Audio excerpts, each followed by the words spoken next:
स्वागत है प्रकाश भंडारी जी। मैं आपसे शुरुआत कर रहा हूं। फर्स्ट शो जो प्रियंका का रहा है पॉलिटिक्स में एंट्री के बाद, कह सकते हैं ब्लॉकबस्टर ओपनिंग थी और बीजेपी को फिलहाल समझ में नहीं आ रहा है कि पर्टिकुलरली प्रियंका को लेकर रिएक्शन क्या दें।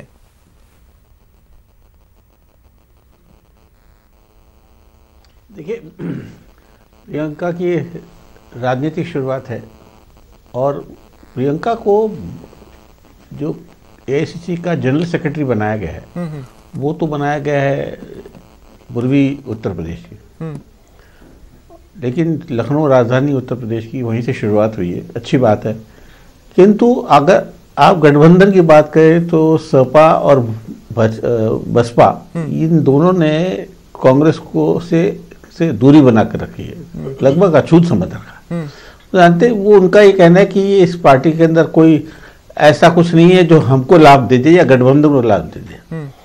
लेकिन अब जो दिख रहा है वो ये है कि हो सकता है कि प्रियंका के आने से और थोड़ी सी राजनीति गर्म हुई है, लेकिन उसका जो है वो है कि जो वोट बैंक सपा के पास या बसपा के पास है उसी में वो सेंध मार सकती है।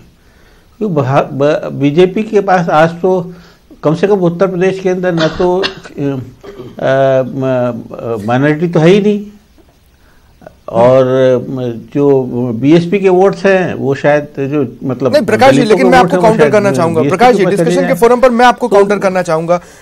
देखिए, नोटबंदी के कारण कुछ जीएसटी के कारण कुछ व्यापारियों में रोष था, बार बार जीएसटी को सुधारने की कोशिशें चल रही हैं। इसके अलावा अगर बात करें जो सवर्ण जातियां हैं उनमें भी बीजेपी को लेकर कुछ रोष है, उस वॉइड को भी भर सकती हैं प्रियंका। मैं ये इसलिए कह रहा हूं क्योंकि प्रियंका के आने से अगर कांग्रेस को फायदा हो रहा है तो जाहिर है किसी को तो नुकसान होगा ही होगा, वो नुकसान बीजेपी को भी हो सकता है।